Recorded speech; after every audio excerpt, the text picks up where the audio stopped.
Hello दोस्तों, नमस्कार। स्वागत है आपका पीकेआर टेक क्लासेस में। आज हम लोग देखने वाले हैं आर के राजपूत बुक एमसीक्यूज़ का BEE के चैप्टर इलेक्ट्रोमैग्नेटिक इंडक्शन। ठीक दोस्तों, जो भी हमारे चैनल पर नए हैं वो हमारे चैनल पीकेआर टेक क्लासेस को सब्सक्राइब करें, लाइक एंड शेयर करें। ठीक है, बढ़ते हैं ऑब्जेक्टिव एमसीक्यूज़ की ओर। ठीक दोस्तों, तो देखते हैं पहला क्वेश्चन। और आप लोगों से एक रिक्वेस्ट है कि आप लोग वीडियो अंत तक ज़रूर देखा करिए, आपके लिए काफ़ी हेल्पफुल रहेगा। ठीक दोस्तों, तो देखते हैं पहला क्वेश्चन क्या कह रहा है कि the property of coil, coil की property by which a counter EMF is induced in it, जिसके कारण उसमें एक इंड्यूस्ड ईएमएफ जनरेट होता है या इंड्यूस्ड होता है। When the current through the coil change, जब करंट कॉइल में चेंज होती है, इज नोन एज, तो उस प्रॉपर्टी को क्या कहते हैं दोस्तों, कॉइल की, जिसके कारण उसमें एक इंड्यूस्ड ईएमएफ जनरेट होता है। जब करंट को चेंज करते हैं तो क्या होता है दोस्तों, उसे कहते हैं हम लोग सेल्फ इंडक्टेंस। ठीक है दोस्तों, जो कॉइल का प्रॉपर्टी होती है वो होती है सेल्फ इंडक्टेंस, जिसके कारण उस पर एक ईएमएफ इंड्यूस्ड होता है। ठीक है, अगला question. As per Faraday's law of electromagnetic induction an EMF is induced in a conductor whenever it, Faraday law के इलेक्ट्रोमैग्नेटिक इंडक्शन के अनुसार क्या होता ईएमएफ कब इंड्यूस्ड होता है, जब एक कंडक्टर क्या करता है दोस्तों कि मैग्नेटिक फील्ड या मैग्नेटिक फ्लक्स को काटता है, तो कट्स द मैग्नेटिक फ्लक्स। अगला क्वेश्चन दोस्तों क्या है, विच of the following circuit elements stores energy in the electromagnetic field, कौन सा सर्किट एलिमेंट होता है जो एनर्जी को इलेक्ट्रोमैग्नेटिक फील्ड के रूप में स्टोर्स करता है, तो होता है दोस्तों इंडक्टेंस। एंड जो दोस्तों कंडेंसर होता है वो एनर्जी को इलेक्ट्रिक फील्ड के रूप में स्टोर करके रखता है। ठीक है दोस्तों, अगला क्वेश्चन क्या कह रहा था, inductance of a coil will increases under all the following conditions except, किसी कॉइल का इंडक्टेंस कब बढ़ेगा इन सब कंडीशन में से किसी एक को छोड़ के, तो क्या कह रहा है देखते हैं दोस्तों। कह रहा when more length for the same number of turn is provided, या when the number of turn of the coil increases, when more area for each turn in provided. तो चूंकि दोस्तों हम लोग जानते हैं एल बराबर होता है N five I I, and एक और होता है जब फाई का मान हम लोग रख देते हैं दोस्तों, चूंकि फाई बराबर हम लोग जानते हैं एन आई वाई एस होता है इंडक्टेंस। जब एल बराबर हम लोग फाई का मान रख देते हैं तो यहाँ निकल के क्या आ जाता है दोस्तों, एन स्क्वायर ए म्यू अपॉन एल। ठीक है, एस बराबर दोस्तों जो होता है 1 अपॉन के म्यू एल वाई ए। ठीक है, इससे जब हम लोग निकालते हैं तो एल बराबर एक ये निकल के आता है एन स्क्वायर ए म्यू अपॉन एल। ठीक है, तो यहाँ से हम लोग देखेंगे कि अगर when the number of turn of coil increases, क्या एल बराबर एन स्क्वायर म्यू ए वाई एल, अगर नंबर ऑफ टर्न कॉइल बढ़ा देंगे तो एल का मान बढ़ जाएगा। और ये सी देखते हैं ऑप्शन क्या कह रहा है, when more area for each turn is provided, अगर एरिया बढ़ा देंगे प्रत्येक टर्न का तो भी इंडक्टेंस बढ़ जाएगा। लेकिन when more length for the same number of turn is provided, अगर लेंथ बढ़ा देंगे तो जो इंडक्टेंस है वो इंक्रीज नहीं होगा। तो इसको छोड़ के बाकी इन दो कंडीशंस में इंडक्टेंस बढ़ जाएगा। ठीक है, तो ऑप्शन हो जाएगा एज करेक्ट। अगला क्वेश्चन दोस्तों क्या कह रहा है, higher the self inductance of a coil, अगर किसी कॉइल का इंडक्टेंस काफ़ी ज़्यादा है, हाइयर है, तो क्या होता है दोस्तों उसमें उसमें होता है longer the delay in stabilising steady current through it, मतलब उसमें करंट को स्टेबलाइजिंग करने के लिए काफ़ी ज़्यादा वक्त लगता है। ठीक है, अगला क्वेश्चन दोस्तों, in an iron cored coil the iron core is removed, एक आयरन कोर्ड कॉइल में अगर आयरन रिमूव्ड कर दें so that the coil becomes an air cored, अगर फिर एयर कोर्ड कॉइल हो जाती है तो the inductance of the coil will, जब एयर कोर्ड कॉइल हो जाएगी तो उसका इंडक्टेंस जो होगा वो डिक्रीज करने लगेगा। ठीक है, जब एयर कोर्ड कॉइल हो जाएगी। अगला question, an open coil has, क्या कह रहा है एक ओपन कॉइल में क्या होगा दोस्तों, तो ओपन कॉइल है तो होगा infinite resistance and inductance zero, क्योंकि उसमें कोई करंट फ्लो नहीं होगी तो उसमें कोई इंडक्टेंस नहीं रहेगा, इनफाइनाइट रेजिस्टेंस होगा एंड जो इंडक्टेंस होगा वो होगा जीरो। अगला question, both the number of turn and the core length of an inductive coil are doubled, its self inductance will be, तो क्या होगा अगर हम लोग number of turn and core length को डबल कर दें इंडक्टिव कॉइल में, तो सेल्फ इंडक्टेंस क्या होगा दोस्तों, चूँकि हम लोग जानते हैं सेल्फ इंडक्टेंस एल बराबर क्या होता है, N square mu A by L. तो नंबर ऑफ टर्न दोगुना कर देंगे तो ये हो जाएगा 2 का स्क्वायर हो जाएगा एन म्यू ए बाई, ये मान लिया L2 हो गया, ठीक है, ये L1। और लंबाई को भी दुगुना कर दें तो 2L। तो ये क्या बचेगा, जो L2 हो जाएगा दोस्तों वो हो जाएगा 2 n² mu A by L. तो जो L2 आएगा वो हो जाएगा दोस्तों डबल, ठीक है। अगला क्वेश्चन दोस्तों, the direction of induced EMF can be found by. तो जो डायरेक्शन हम लोग फाउंड करेंगे ईएमएफ इंड्यूस की, किसके द्वारा कर सकते हैं, तो ये होती है दोस्तों लेंज ला, ठीक है। अगला question, air core coil are practically free from. जो एयर कोर कॉयल होती है वो किससे फ्री होती है practically, hysteresis loss, eddy current loss, both A and B. तो ये दोस्तों दोनों से फ्री होती है। जब एयर कोर कॉयल है तो उसमें कोई भी आयरन पार्ट नहीं है तो वो हिस्टैटिस एंड ईडी करंट लॉस नहीं होंगे, ठीक है। अगला question, the magnitude of the induced EMF in a conductor depends on the. क्या होता है दोस्तों, जो कंडक्टर में इंड्यूस्ड ईएमएफ जनरेट होता है उसका मैग्नीट्यूड किस पे डिपेंड करता है, तो वो दोस्तों करता है rate of change of flux linkage पर, ठीक है दोस्तों, कि उसमें कितना rate of change of flux linkage हो रहा है कंडक्टर से। ठीक दोस्तों, अगला क्वेश्चन देखते हैं क्या कह रहा है, mutually inductance between two magnetically coupled coil depend on.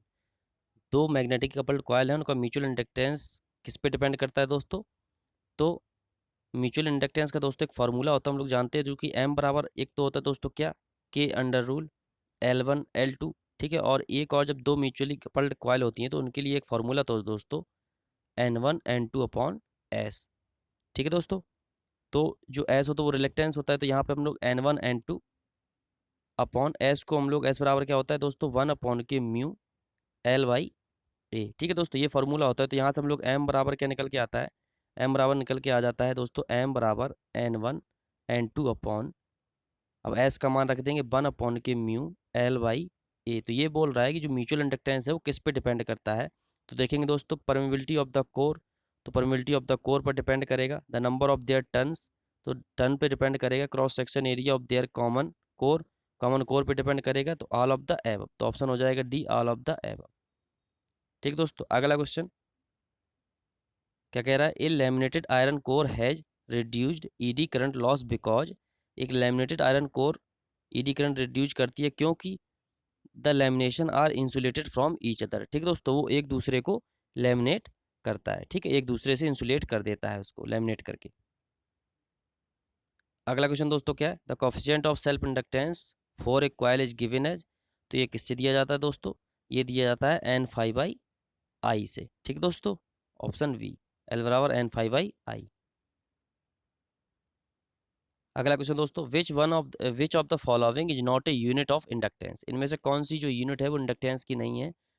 देखेंगे तो हेनरी इंडक्टेंस की होती है दोस्तों कूलाम पर वोल्ट एम्पियर, वोल्ट सेकंड पर एम्पियर, ये भी दोस्तों होती है इंडक्टेंस की। तो कूलाम पर वोल्ट एम्पियर है, ये नहीं होती है, ठीक है। अगला क्वेश्चन दोस्तों, in case of an inductance current is proportional to. Inductance के केस में जो करंट होती है वो किसकी प्रोपोर्शनल होती है, तो ये दोस्तों voltage across the inductance magnetic field both A and B. तो बोथ ए एंड बी दोनों की प्रोपोर्शनल होती है इंडक्टेंस के केस में, ठीक है दोस्तों। अगला क्वेश्चन दोस्तों, which of the following circuit elements will oppose the change in circuit current. तो इनमें से कौन सा सर्किट एलिमेंट है जो सर्किट में करंट के चेंज का अपोज करता है, तो ये होता है दोस्तों इंडक्टेंस। एंड जो सर्किट में वोल्टेज के चेंज का अपोज करता है दोस्तों वो होता है कैपेसिटेंस, ठीक है दोस्तों। एंड जो रजिस्टेंस होता है वो किसी भी सर्किट में करंट के बहने का विरोध करता है, ठीक है दोस्तों, ना कि उसके चेंज का, ठीक है। अगला क्वेश्चन दोस्तों, for a purely inductive circuit which of the following is true.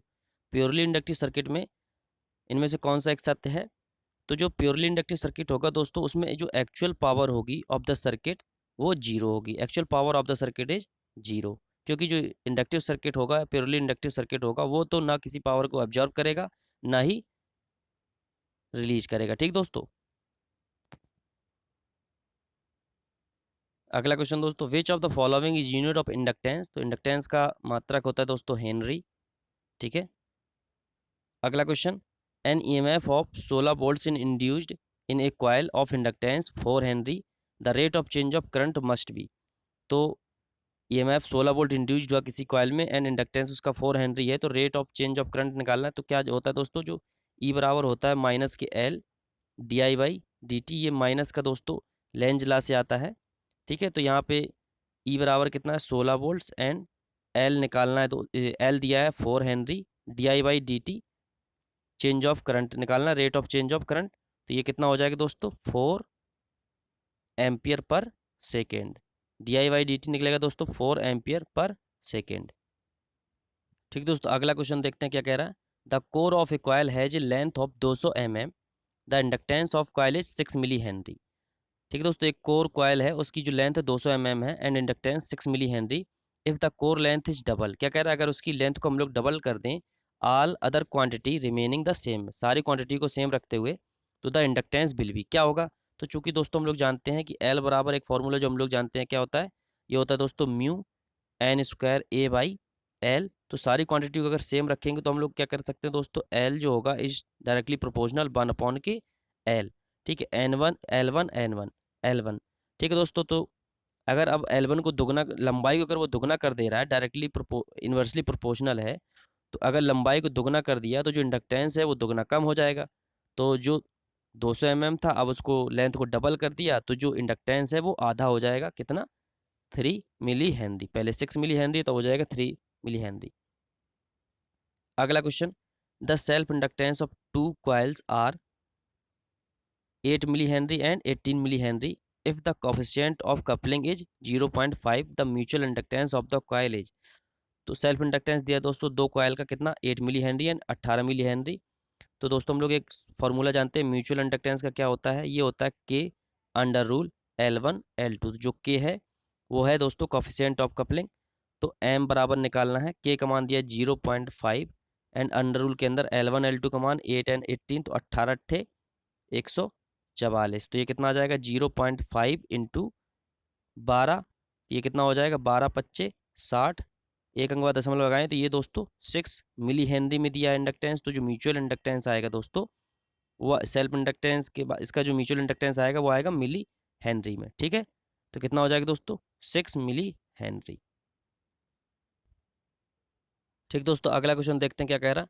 To coil have inductance of 8 milli henry and 18 milli henry and a coefficient of coupling of 0.5। If the two coil are connected in series adding, the total inductance will be. तो total inductance पूछ रहा है दोस्तों, क्या कह रहा है, दो कॉइल का जो इंडक्टेंस है वो 8 एंड 18 मिली हेनरी है।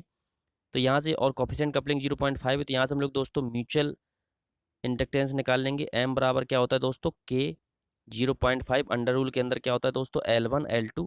तो 18 इंटू 8, तो ये कितना हो जाएगा दोस्तों 0.5 अंडर रूल के अंदर आ जाएगा 18 अट्ठे 144। तो 0.5 144 का 12 बाहर निकलेगा, तो 12 25 60, जीरो एक अंक बाद दशमलव लग जाएगी, तो ये आ जाएगा 6 मिली हेनरी। जो म्यूचुअल इंडक्टेंस आ जाएगा दोस्तों वो आ जाएगा 6 मिली हेनरी। तो एम का मान आ गया दोस्तों 6 मिली हेनरी। अब दोस्तों एक फार्मूला होता है, जब सीरीज एडिंग की बात करेगा तो जो एल इक्विवेलेंट निकलेगा, टोटल इक्विवेलेंट निकलेगा जो इंडक्टेंस, तो उसका फार्मूला होता है L1 plus L2 plus 2M। Series adding की बात होती है दोस्तों, अगर सब्ट्रैक्टिव की बात होती है तो माइनस हो जाता है L1 plus L2 minus 2M। तो अब एडिंग की बात हो रही है, तो L1 8 प्लस 18 प्लस M का मान 6 है, तो 6 दूनी 12। जब इसको हम लोग जोड़ेंगे कितना हो जाएगा दोस्तों 12 8 20 और 18 38 मिली हेनरी। ठीक है, तो एल इक्विवेलेंट जो होगा टोटल इंडक्टेंस होगा 38 मिली हेनरी। अगला क्वेश्चन क्या कह रहा है, a 200 turn coil has an inductance of 12 milli henry. एक जो कॉइल है उसमें 200 टन है, उसका जो इंडक्टेंस है वो है 12 मिली हेनरी। ठीक है, और if the number of turn is increase to 400 turn, मतलब 200 से 400 टन कर दिए, उसके दुगने टन कर दिए, all other quantity area length etc remaining the same, सारी क्वांटिटियों को सेम रखते हुए, तो जो इंडक्टेंस होगा वो क्या होगा। तो चूंकि एल बराबर हम लोग जानते हैं दोस्तों क्या होता है N square mu A by L, ये सारी क्वांटिटी सेम रखते हुए अगर नंबर को हम लोग दुगना कर देंगे तो जो इंडक्टेंस होगा वो कितना हो जाएगा दोस्तों 4 गुना हो जाएगा। ठीक है, तो कितना हो जाएगा, 12 चौको 48 मिली हेनरी। ठीक है, अगला क्वेश्चन दोस्तों, two coils have self inductance of 10 Henry and 2 Henry, the mutual inductance being zero. अब यहाँ पे दोस्तों जो m का मान है वो जीरो दिया है। If the two coils are connected in series the total inductance will be. तो अब दोनों कॉइल अगर सीरीज में कनेक्ट होगी तो क्या होगा, जब m का मान जीरो है तो L जो इक्विवेलेंट निकलेगा क्या होगा, L1 plus L2 plus 2m करेंगे तो m का मान जीरो है तो ये जीरो हो जाएगा। तो L1 प्लस L2 करेंगे कितना हो जाएगा, 10 plus 2 12 henry. Option C is correct. अगला क्वेश्चन दोस्तों, the energy in joules store in the magnetic field of 0.15 henry inductance with 180 milli ampere current will be. Energy क्या होगी दोस्तों, एक स्टोर्ड एनर्जी एक मैग्नेटिक फील्ड में जिसका इंडक्टेंस इतना है 0.15 हेनरी, एंड जो करंट उसमें इंडक्टेंस से जा रही है वो है 180 मिली एम्पियर। तो क्या होता है दोस्तों, एनर्जी स्टोर का फॉर्मूला क्या होता है, वो होता है हाफ LI स्क्वायर। ठीक है, 1/2 LI स्क्वायर। तो 1/2 एल का मान कितना है 0.15 इंटू आई स्क्वायर करेंगे, 180 मिली हेनरी एम्पियर है सॉरी, तो 180 का स्क्वायर। ठीक है, 180 इंटू 180 एंड मिली एम्पियर को एम्पियर में बदलेंगे तो 10⁻³ आएगा माइनस के, तो 10⁻³ का स्क्वायर करेंगे तो 10⁻⁻6 हो जाएगा। ठीक दोस्तों, तो ये जब हम लोग इसको सॉल्व करेंगे 2 से 180 एक बार काट देंगे तो ये 90 बार कट जाएगा। तो क्या आएगा दोस्तों हम लोगों का जो एनर्जी स्टोर आएगी तो वो आएगी 0.15 इंटू 90 इंटू 180 इंटू 10⁻⁻6। तो दोस्तों जब हम लोग इसको गुणा करेंगे सारे को, तो जब हम लोग इसको सॉल्व करेंगे तो ये आएगा दोस्तों हम लोगों का 2.43 इंटू 10⁻³ जूल। ठीक है, इतनी एनर्जी इसमें स्टोर्ड होगी। ठीक है, अगला क्वेश्चन दोस्तों, एक कॉइल विथ निग्लेजिबल रेजिस्टेंस, एक कॉइल है जिसका रेजिस्टेंस निग्लेजिबल है, has 50 volt across it with 10 milli ampere, the inductive reactance is.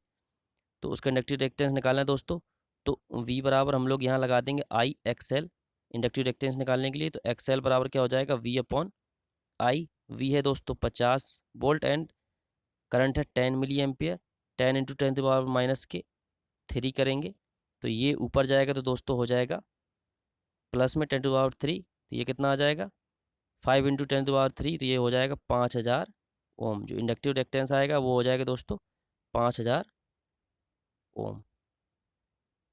अगला क्वेश्चन दोस्तों क्या कह रहा है, 30 milli henry inductance L1 30 milli henry है and 60 milli henry inductance L2 60 milli henry L2 है।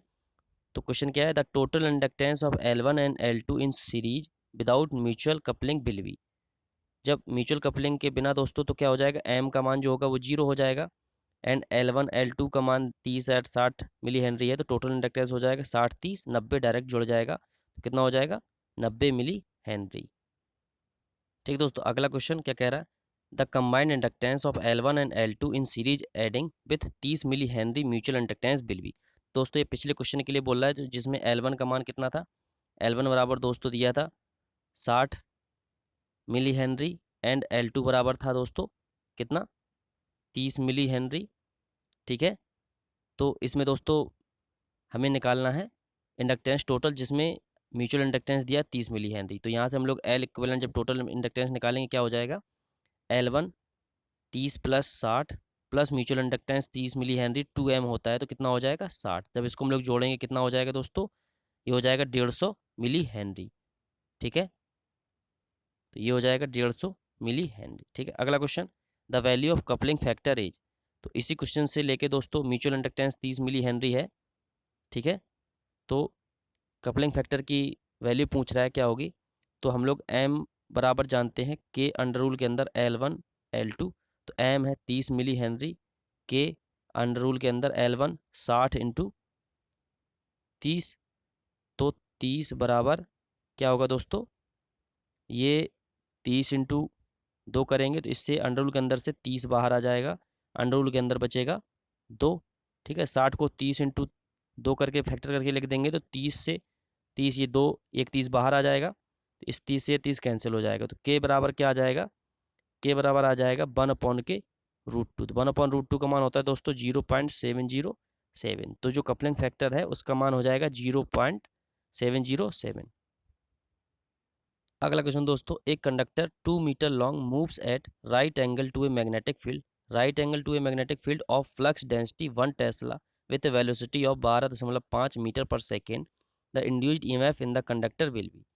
तो हम लोग इंड्यूस्ड ईएमएफ जानते हैं दोस्तों, क्या होता है फॉर्मूला इसका, ई बराबर होता है दोस्तों B L V sine theta. तो राइट एंगल से मूव कर रहा है दोस्तों, तो थीटा का मान हो जाएगा 90 डिग्री, तो इसका मान हो जाएगा 1।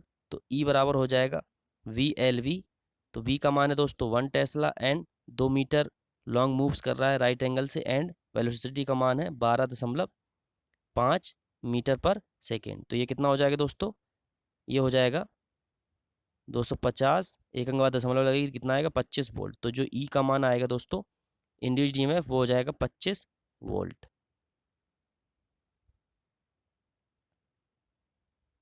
अगला question, Lenz law is consequence of the law of conservation of, ये होता है दोस्तों एनर्जी का। ठीक है, ठीक दोस्तों। अगला क्वेश्चन क्या कह रहा है, एक conductor carries 125 ampere of current under 60 degree to a magnetic field of 1.1 tesla, the force on the conductor will be nearly. तो एक कंडक्टर है 125 एम्पियर की करंट 60 डिग्री मैग्नेटिक फील्ड में, ठीक है दोस्तों, एक 1.1 टेस्ला के अंडर में ले जा रहा है, तो उसमें कितना फोर्स जनरेट होगा दोस्तों नियरली। तो हम लोग जानते हैं एफ बराबर होता है दोस्तों, एफ बराबर होता है V I L sine theta. तो यहाँ से हम लोग वी का मान रख देंगे 1.1 इंटू आई है 125 एम्पियर, एंड एल बराबर लेंगे 1 मीटर। ठीक है, एंड साइन थीटा, तो साइन 60 का मान कितना हो जाएगा दोस्तों, √3/2। ठीक है, तो जब हम लोग इसको सॉल्व करेंगे दोस्तों, तो ये कितना हो जाएगा, तो ये समथिंग आता है हम लोगों का दोस्तों 119.9 समथिंग। तो इसको हम लोग समथिंग कितना के लिख सकते हैं दोस्तों, 120 न्यूटन के आसपास। ठीक है, इसी तरह अगला question, find the force acting on a conductor, एक कंडक्टर पर कितना फोर्स काम करेगा, वो 3 metre long carrying a current of 50 ampere, 3 metre लंबा है, एंड 50 एम्पियर की करंट ले जा रहा राइट एंगल से, ठीक है, to a magnetic field having a flux density of 0.67 tesla.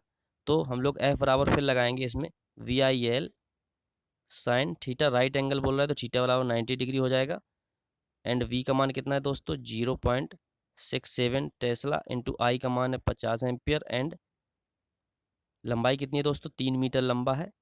तो इसको जब हम लोग सॉल्व करेंगे तो ये आएगा दोस्तों हम लोगों का 100.1 न्यूटन के आसपास। तो इसको हम लोग जो बल होगा इसमें कितना एक्टिंग करेगा, वो करेगा 100 न्यूटन।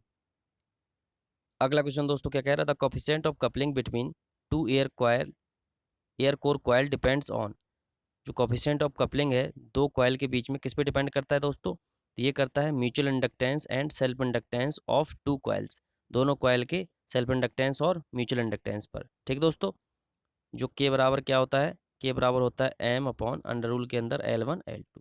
ठीक है, अगला क्वेश्चन क्या कह रहा है, अगला question, an average voltage of 10 volt is induced in a 250 turn solenoid as a result of a change in flux which occurs in 0.5 second, the total flux changes. तो टोटल फ्लक्स चेंजेस पूछ रहा है दोस्तों, average voltage 10 volt induced हुआ, 250 ton की solenoid coil है।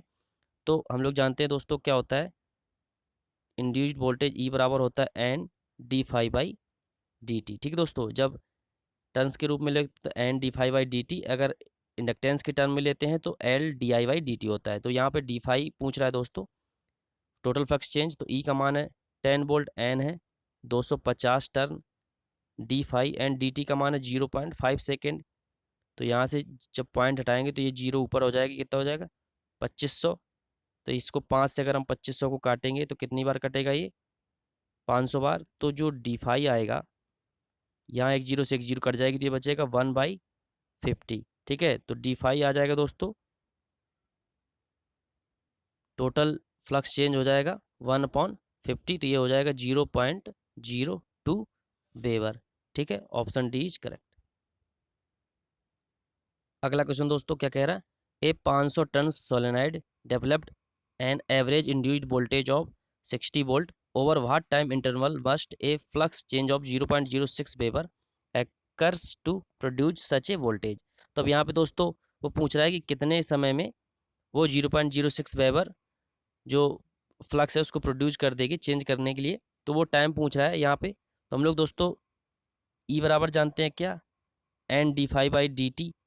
ठीक है, तो यहाँ ई के बराबर दिया है 60 volt and N 500 turn and D phi कितना चेंज हो रहा है दोस्तों 0.06 वेबर एंड कितने समय में होगा ये पूछ रहा है दोस्तों, डी टी पूछ रहा है। तो यहाँ से हम लोग जब इसको सॉल्व करेंगे, एक जीरो से एक जीरो काट देंगे, 0.06 को जब हम लोग काटेंगे तो 0.01 बार कट जाएगा। तो जो डी टी बराबर आएगा ये आएगा, 2 अंक बाद दशमलव लगा देंगे तो 0.5 सेकेंड। ठीक है, तो इतना चेंज होने के लिए दोस्तों उसको 0.05 सेकेंड का समय लगेगा। अगला question, which of the following inductor will have the least eddy current losses. इनमें से कौन सा इंडक्टर जिसमें सबसे कम ईडी करंट लॉस होंगे। तो जो एयर कोर होगा दोस्तों उसमें hysteresis and ED current loss होते ही नहीं है। जब कोई आयरन पीस नहीं है उसमें एयर कोर है तो उसमें ईडी एंड हिस्टेरिसिस लॉस नहीं होंगे। ठीक है, अगला क्वेश्चन दोस्तों क्या कह रहा है, एक कॉइल इंड्यूसेस 350 मिली वोल्ट, एक कॉइल 350 मिली वोल्ट इंड्यूस करती है when the current change at the rate of 1 ampere per second. जब उसमें करंट चेंज का जो रेट है वो 1 एम्पियर पर सेकेंड है तो the value of inductance is. तो इंडक्टेंस की वैल्यू क्या होगी। तो दोस्तों हम लोग जानते हैं ई बराबर क्या होता है, L D I by D T. तो करंट चेंज रेट कितना है दोस्तों उसका 1 एम्पियर पर सेकेंड एंड ई है 350 मिली वोल्ट। तो एल बराबर क्या हो जाएगा, तो दोस्तों एल बराबर 3 डायरेक्टली आ जाएगा 350 मिली हेनरी। ठीक है, तो क्या हो जाएगा 350 मिली हेनरी। अगला question, 3 pure inductance are connected as shown in figure 6.7 the equivalent reactance to replace this circuit. तो इस सर्किट को रिप्लेस करके इक्विवेलेंट रिएक्टेंस क्या निकलेगा। तो चूंकि जो इंडक्टेंस होते हैं दोस्तों वो एज अ रजिस्टेंस की भांति सीरीज में और पैरेलल में काउंट किए जाते हैं। जैसे अगर ये पैरेलल में है दोनों इंडक्टेंस तो इनका हम लोग जो इक्विवेलेंट इंडक्टेंस निकालेंगे क्या हो जाएगा 1.2 इंटू 0.6 अपॉन, दोनों जुड़ जाएंगे तो 1.8। जब इसको हम लोग सॉल्व करेंगे तो ये हो जाएगा 3, दशमलव से दशमलव हट जाएगा और ये हो जाएगा 0.4। तो जो एल इक्विवेलेंट आएगा ये आ जाएगा दोस्तों 0.4 इसका, और ये सीरीज में जुड़ा हुआ है तो 0.4 कितना हो जाएगा दोस्तों, ये हो जाएगा 0.8 हेनरी में है तो ये आ जाएगा हेनरी। ठीक है दोस्तों, तो जो इक्विवेलेंट रिएक्टेंस होगा रिप्लेस करेंगे तो आएगा 0.8 हेनरी। ठीक है, ठीक है दोस्तों, तो ये रहा उस क्वेश्चन का आंसर 0.8 हेनरी। अगला question, two 300 micro henry coil in series without mutual coupling have a total inductance of, without mutual coupling है दोस्तों। ठीक है, तो एम का मान क्या हो जाएगा 0 एंड सीरीज में जोड़ेंगी तो जो टोटल इंडक्टेंस हो जाएगा वो कितना हो जाएगा 300 प्लस 300 कितना हो जाएगा दोस्तों 600 माइक्रो हेनरी। तो कितना हो जाएगा दोस्तों 600 माइक्रो हेनरी। अगला क्वेश्चन क्या कह रहा है दोस्तों, अगला question, current changing from 8 ampere to 12 ampere in 1 second induced 20 volt in a coil the value of inductance is. तो क्या कह रहा है दोस्तों, जो करंट चेंज है फ्रॉम 8 एम्पियर टू 12 एम्पियर वो 1 सेकेंड में चेंज हो जाती है। तो जो एम्पियर पर सेकेंड इसका चेंज ऑफ करंट है वो कितना हो जाएगा दोस्तों 8 से 12, मतलब कितना चेंज हो जाती है 1 सेकेंड में, वो हो जाती है कितना 12 में से 8 जाए कितना 4 एम्पियर पर सेकेंड, मतलब 1 सेकेंड में 4 एम्पियर वो चेंज हो जाती है। तो ये हो गया rate of change of current 4 ampere per second and induced जो वोल्टेज है वो 20 वोल्ट हो जाता है कॉइल में। तो इंडक्टेंस क्या होगा, जो ई बराबर हम लोग लगा देंगे L D I by D T. तो ई बराबर है 20 volt and L D I by D T कितना है 4 एम्पियर पर सेकेंड, 4 एम्पियर का चेंज हो जाता है 1 सेकेंड में तो कितना आ जाएगा एल, ये हो जाएगा दोस्तों 5 हेनरी। एल बराबर आ जाएगा 5 हेनरी। ठीक है, अगला क्वेश्चन दोस्तों, which circuit elements will oppose the change in circuit current. तो ये होता है दोस्तों इंडक्टेंस ओनली। ठीक है, अगला क्वेश्चन, एक crack in the magnetic path of an inductor will result in. अगर एक मैग्नेटिक पाथ में क्रैक है तो उसका क्या रिजल्ट होगा इंडक्टर का, तो होता है दोस्तों रिड्यूस्ड इंडक्टेंस, उसका इंडक्टेंस रिड्यूस्ड हो जाता है। अगला क्वेश्चन दोस्तों, the inductance of the following circuit across A and B will be. ये सर्किट है दोस्तों, इसमें ए एंड बी के अक्रॉस इंडक्टेंस क्या होगा, तो देखेंगे दोस्तों L1 L2 सीरीज में जुड़ गए हैं एंड M म्यूचुअल इंडक्टेंस दिया है इनका, तो क्या हो जाएगा दोस्तों, सीरीज में जब जुड़े होते हैं एडिंग कंडीशन में, तो ये हो जाता है L1 plus L2 plus 2M। ठीक है, तो क्या हो जाएगा, ऑप्शन सी इसका L1 plus L2 plus 2M। अगला क्वेश्चन एंड दोस्तों इस चैप्टर का लास्ट क्वेश्चन क्या है, एक coil is bound on iron core which carries current I, the self inductance voltage in the coil is not affected by.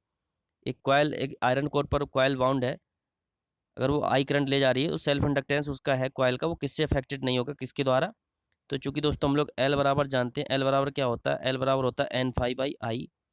ठीक है, तो वेरीज इन कॉइल करंट, अगर वेरिएशन इन कॉइल करंट, अगर current के coil के current को variation करेंगे तो एल का मान अफेक्टेड होगा।